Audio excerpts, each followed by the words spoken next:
Seguindo à frente, Humberto, eu gostaria que você se apresentasse e falasse um pouquinho da sua experiência. Você tem uma vivência aí fantástica, já passou por todos os segmentos, né? Por favor. Muito obrigado, Bernard. Eu gostaria, antes de qualquer coisa, de apresentar aqui, Bernard, uma saudação em respeito e gratidão a todos os profissionais do setor de saúde e serviços essenciais que estão dedicando a vida, não só no Brasil, mas no mundo todo, nesse momento que a gente vem atravessando em razão da Covid. O nosso respeito e gratidão. Mas quero lhe agradecer pelo convite de estar hoje. Eu gostaria de usar alguns slides. São slides não exaustivos. Eu tenho certeza que, quer dizer, no sentido de me ater ao tempo, eu poderei também ser complementado aí pelos colegas. Estou honrado em dividir esse painel com tantos especialistas de alto gabarito. Um pouquinho de mim, eu sou empresário e desde 1996, com agenda de comércio exterior. Desde então, comecei representando empresas estrangeiras aqui no Brasil e isso depois também passou por uma mudança no sentido inverso, de exportação de serviços brasileiros. Isso eu conduzo, então, hoje eu tenho a responsabilidade de liderar esse esforço à frente da Epicentro, que é uma empresa na área de impulsionamento de negócios de alto impacto, negócios inovadores, e também na direção, em conjunto com meu sócio, o general Wilson Lauria, da Aware, que é uma empresa no setor de defesa, segurança e inteligência. Nós temos hoje parcerias ativas com o Japão e Canadá, e uma série, obviamente, de contatos, de networking feitos aí nesses últimos anos, que nos levam aí a ter interação cotidiana praticamente com o mundo todo. Tive também, sou muito honrado por ter tido uma experiência, num determinado momento da minha carreira, onde fui convidado para compor o governo brasileiro, e considero que foi um presente, porque como empresário, sempre ativo em entidades empresariais, participei da Confederação Nacional da Indústria, do Conselho de Infraestrutura, enfim, estive à frente num processo em conjunto com companheiros na criação da Confederação Nacional dos Jovens Empresários e das AGEs, né, das Associações de Jovens Empresários, regionalmente, Brasil afora. Isso já se vão 20 anos, né, nesse processo. É bonito ver a entidade hoje, você citou agora há pouco, ela ativa, né, nesse processo de internacionalização. É um grande sonho para a gente que isso esteja acontecendo e que se fortaleça, né? Mas, ao mesmo tempo, quando fui convidado para compor o governo, eu tive uma responsabilidade que foi muito interessante. As palavras-chave, né, da minha pasta no governo eram as palavras empreendedorismo e exportação de serviços, né, o termo exportação de serviços. Eram dois grandes desafios para o Brasil naquele momento. Então, eu sou honrado de ter liderado o processo de scale-up, vamos dizer assim, de sair de algumas dezenas de milhares e levar para milhões o processo de registro do microempreendedor individual, de ter consolidado o portal do empreendedor do governo federal, de ter colocado o processo de abertura de empresas em 48 horas em funcionamento no Brasil. Quando nós pegamos em 2010, esse processo girava em torno de 100 dias, e a gente levou ele para 48 horas, e em alguns outros locais em 5 dias, dependendo das circunstâncias regionais. E, fundamentalmente, uma agenda para o comércio exterior de serviços. E essa agenda ela girou em torno de, por incrível que pareça, ainda no ano de 2011 e 2012, de coisas que eram muito básicas. Nós tivemos a oportunidade de consolidar, em parceria com centenas de instituições públicas e privadas, a nomenclatura brasileira de comércio e serviços. Essa nomenclatura transformou o setor de serviços brasileiro, que era tido como atividade econômica, em produto nacional.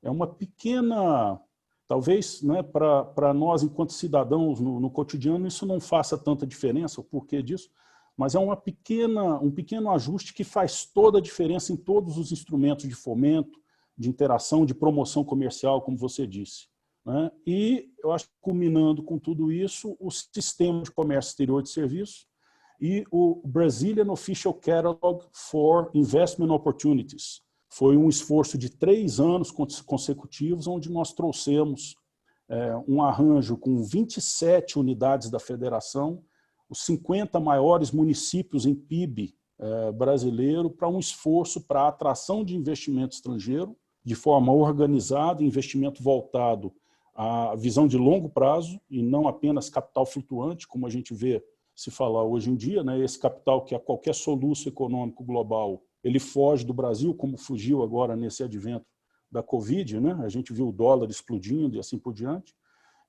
Enfim, é uma outra agenda onde nós conseguimos um alinhamento com 28 outros países, governos, nessa orquestração, um processo de ganha-ganha. Então, enfim, logo depois disso, fui convidado para compor um projeto de pesquisa e como professor visitante na Universidade de Cornell, no Departamento de Mercados Emergentes, uma universidade Ivy League nos Estados Unidos, onde eu passei também um bom tempo e continuo contribuindo com o departamento liderado pela professora Lourdes Casanova, uma referência e uma apaixonada pelo Brasil.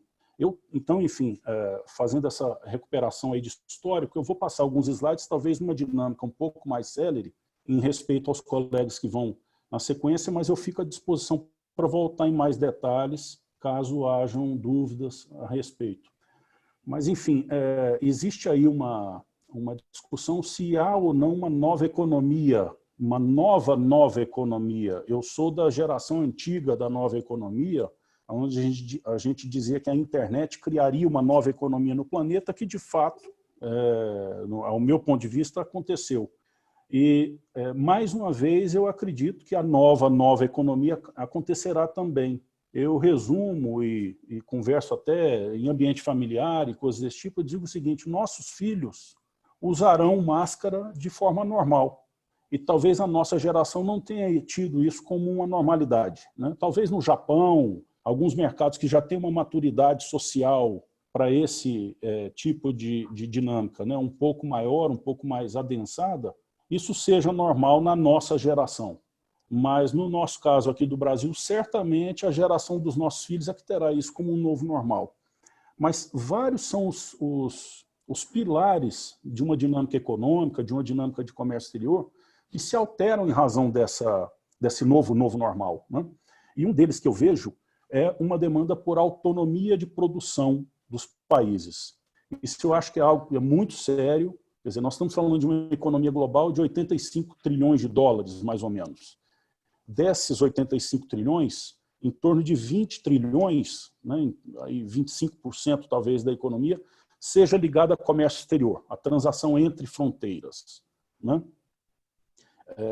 O que acontece? Quando falta máscara num processo como esse que a gente vem vivendo, e a gente vê a maior potência do mundo sequestrando aviões em conexão para poder verificar o que há no estoque desse avião de carga e se ele pode ou não decolar para o país de destino, ele vindo de um país de origem, conectou nos Estados Unidos e indo a um país de destino. Quando isso acontece, você nota que há algo de estranho no ar, né? A economia mundial mudou, né? Então, a palavra autonomia, quando a gente diz interindependência dos países, é que haverá orquestração, haverá o desejo, né, e a ativação da economia mundial. Eu acredito que a economia global continuará crescendo, apesar do salto para baixo, né, negativo esse ano, mas haverá algo de diferente. Então, os países vão se preparar para uma certa autonomia naquilo que diz respeito principalmente a produtos essenciais, tá? E há uma grande discussão, enfim, sobre como é que isso abala a questão de segurança nacional, né? Como é que isso ativa, como nós estamos aqui agora, através de instrumentos digitais. É muito interessante para mim estar vivendo isso, Bernardo, porque em 1993 eu comecei o meu projeto final na Universidade de Brasília, eu sou formado em engenharia civil e ambiental. E o tema que nós escolhemos, o professor Zé Augusto Sá Fortes, havia acabado de chegar de Sorbonne, cheio de ideias na cabeça. Ele disse: Humberto, vamos estudar transportes urbanos. Só que eu quero que você estude como é que o transporte urbano acaba, como é que você elimina a necessidade do transporte urbano. E eu cheguei à veia do mecanismo digital.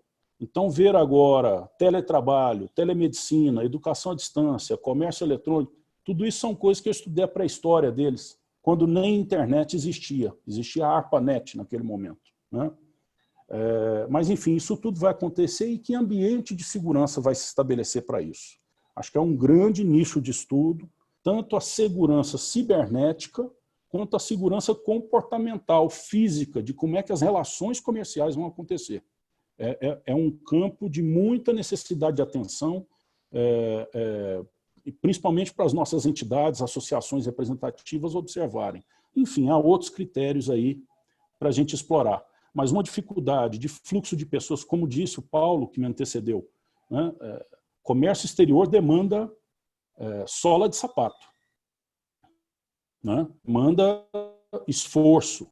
Como é que você fará isso numa economia sem contato físico, onde o visto é negado, onde a gente não pode transitar, né? O fluxo de funcionários das empresas para esse país pode ser restrito. Como é que vai funcionar isso? Então, essa é uma grande questão.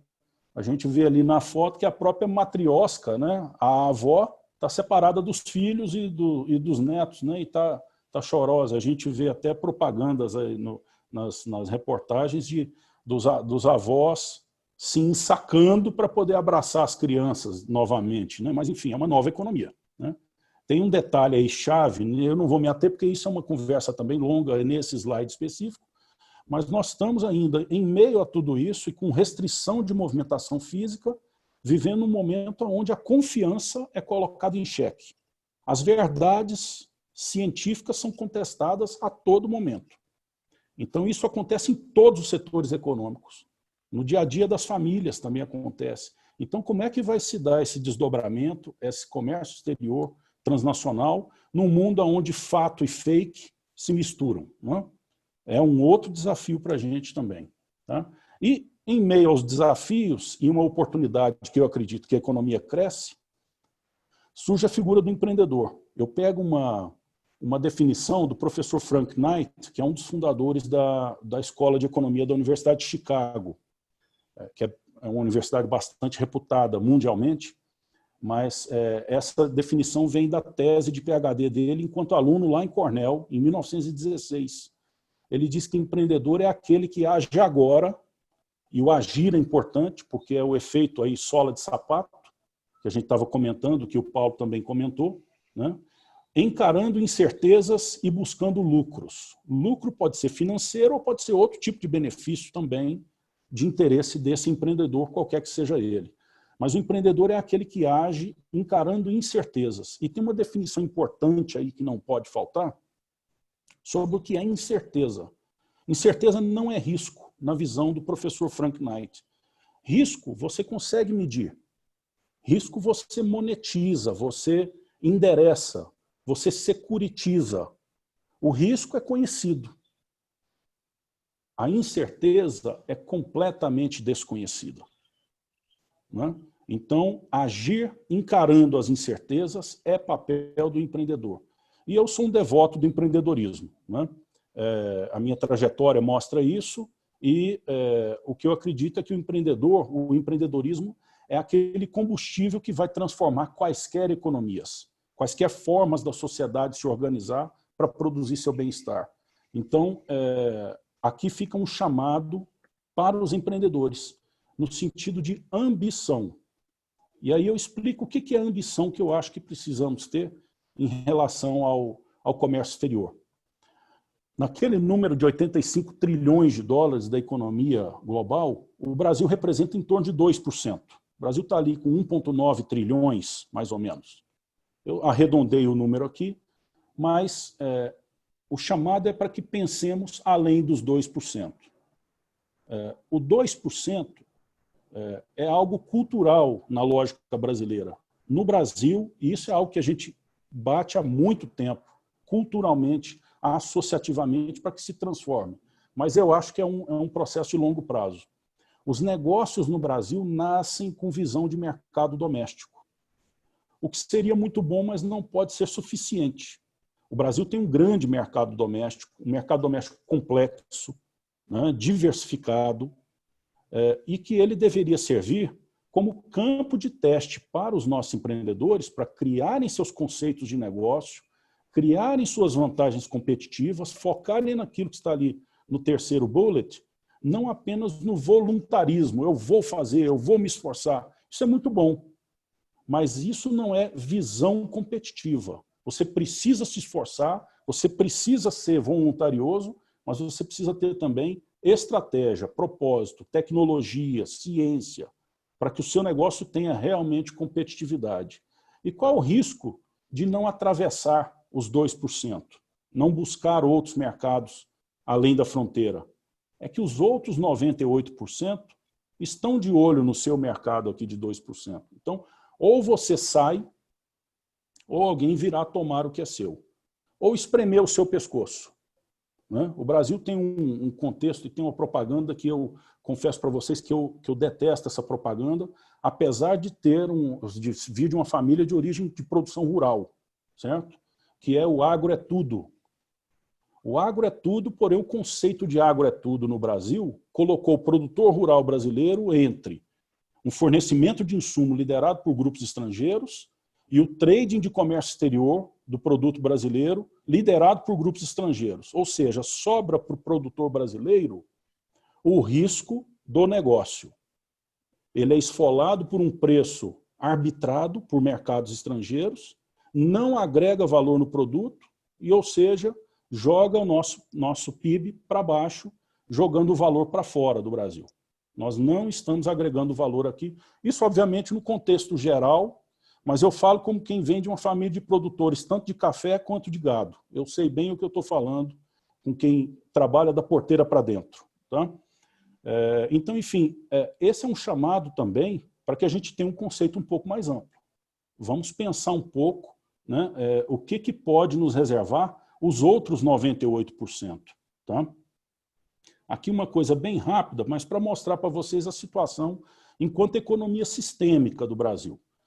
São dois rankings, duas fotografias, né, de rankings.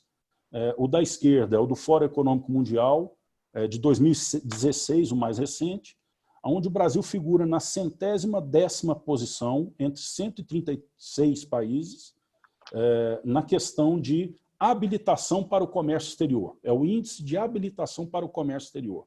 Ou seja, o Brasil, pelos 7 critérios do Fórum Econômico Mundial, é um dos países ainda mais fechados.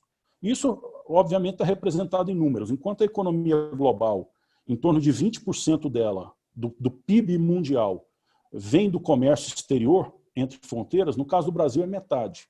O Brasil tem um PIB de comércio exterior em torno de 10% da sua economia. Né? E a gente vê países, no lado esquerdo do gráfico, a Alemanha, onde está o Paulo, né, um dos principais ali, com maior liberdade, abertura para o comércio exterior. Né? Mas, normalmente, esses países que apontam para esse lado mais dinâmico da economia são aqueles que têm maior valor agregado, têm maior investimento científico e tecnológico, né, e têm maior carga de serviços no seu portfólio de comércio exterior. Esse é um lado.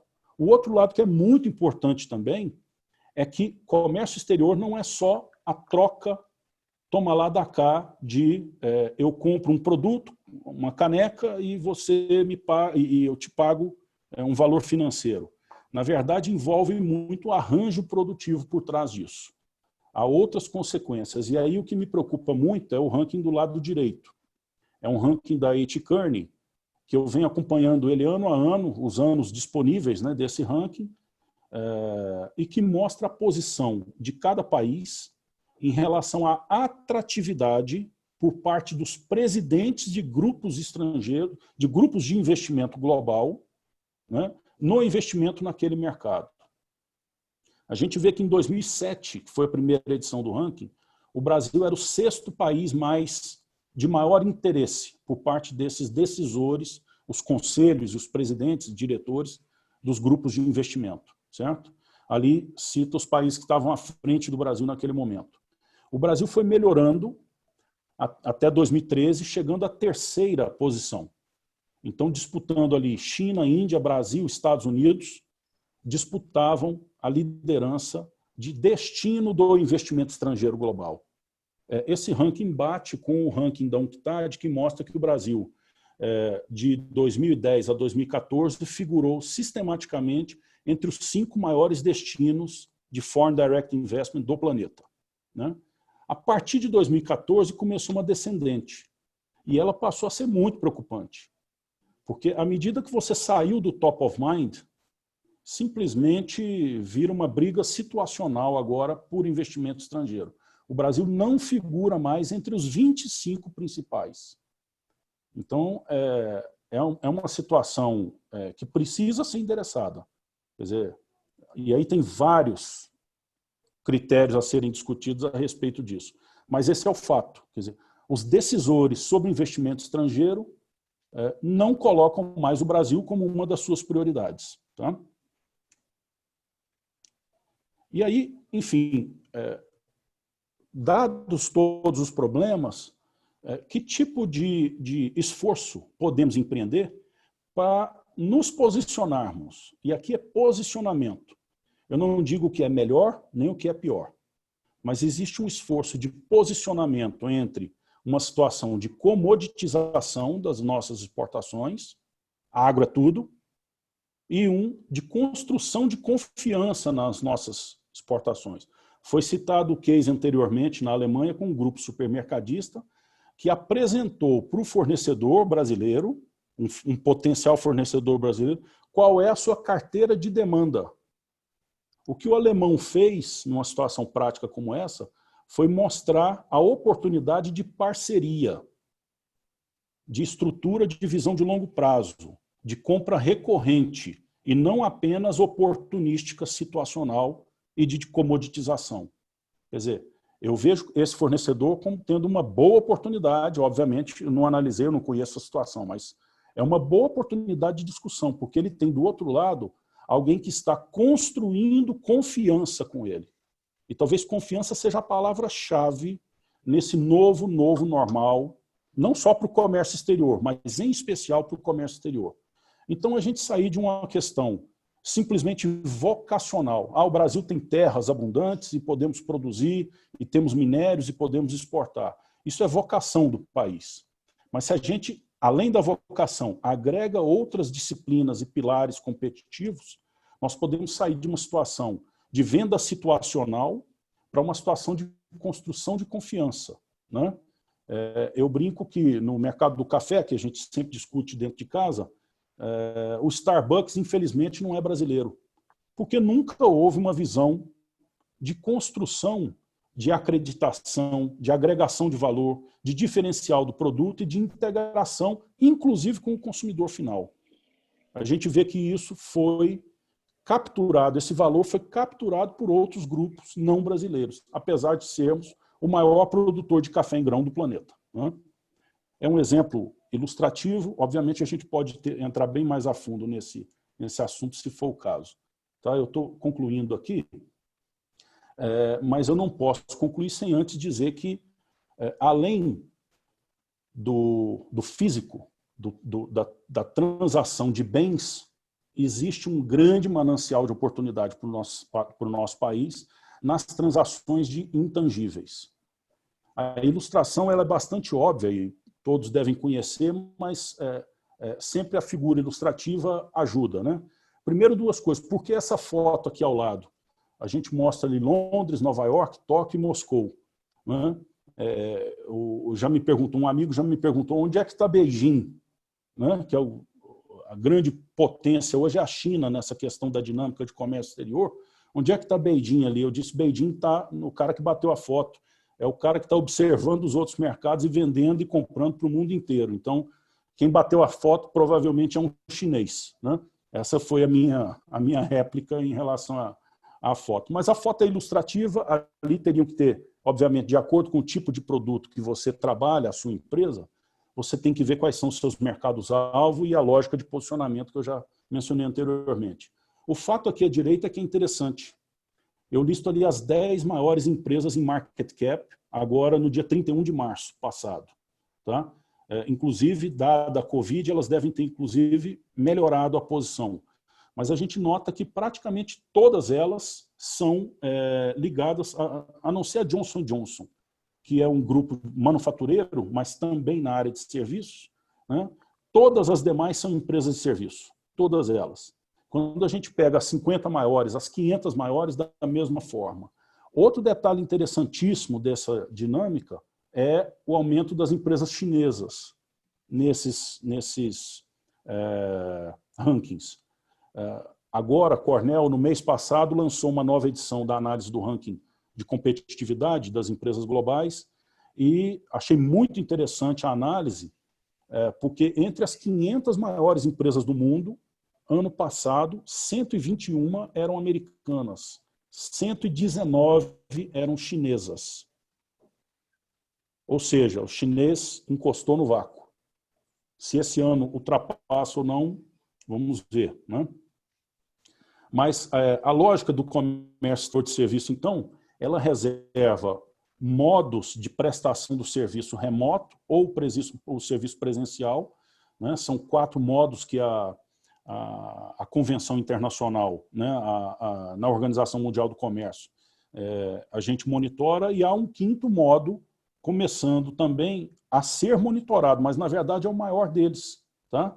E aí é um ponto que talvez fecha a minha lógica de raciocínio, porque nesse ponto, chamado modo 5, é um modo ainda não efetivo no arcabouço de tratativas estatísticas, mas ele já vem sendo observado com dados preliminares, né? É um projeto em andamento, onde a gente avalia o quê?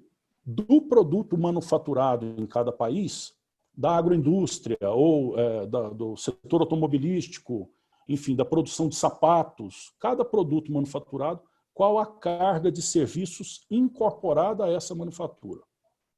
Então, um produto manufaturado ele tem serviço de garantia, serviços financeiros, ele tem suporte, ele tem canal de venda e distribuição, ele tem logística.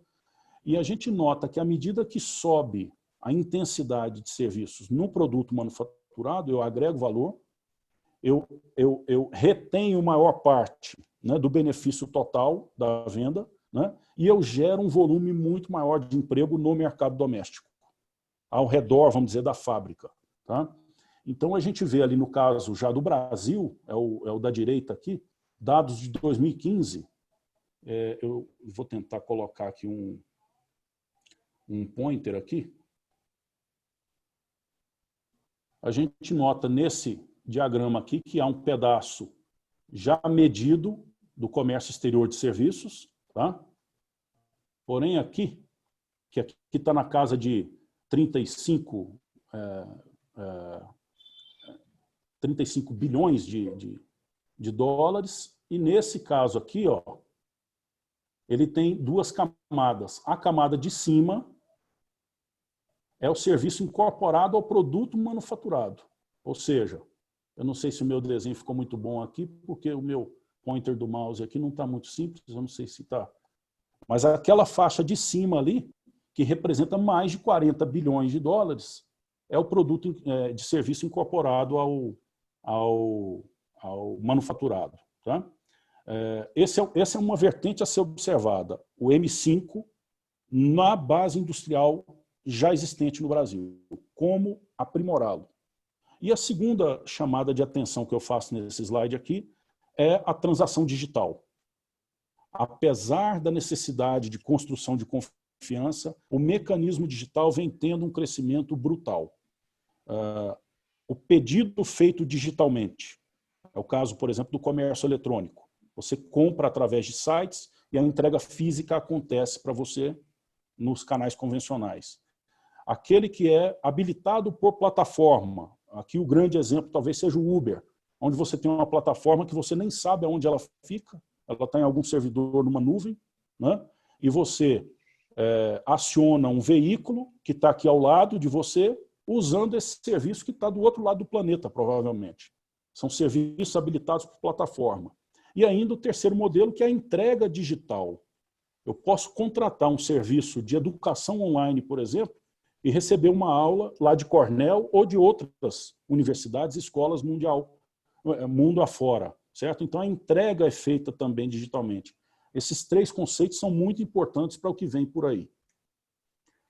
Listinha de bolso para o empresário, para superar esses desafios da arena global, quer dizer, nunca perca a sua bússola, o seu farol, nas questões da integridade, da construção de coesão e do propósito claro que você busca.